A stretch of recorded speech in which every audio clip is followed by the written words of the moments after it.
اس طرح پڑھ کر اپنے سینے پر پھونک مارو، پھر جو ہوگا اپنی آنکھوں سے دیکھ لینا۔ انشاءاللہ بڑی سے بڑی پریشانی، بڑی سے بڑی بیماری، دکھ درد تکلیف انشاءاللہ فوراً ختم ہو جائیں گے اور ہر مقصد پورا ہوگا۔ جس بھی مقصد کے لیے یہ عمل کیا جائے اس مقصد میں کامیابی ملے گی۔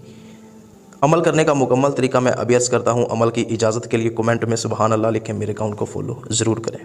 اگر کوئی انسان ہے اس کے دل میں کوئی پریشانی ہے، کوئی ٹینشن ہے، یا جسم میں کوئی بیماری ہے، یا کوئی ایسا مقصد ہے جس کو لے کے وہ بہت زیادہ پریشان ہے، وہ پورا نہیں ہوا، تو کیا کرنا ہے کہ نماز عشاء ادا کرنے کے بعد 3 مرتبہ تبارک الذی بیدہ الملک سورۃ الملک پڑھیں، پانی کے گلاس پہ دم کریں۔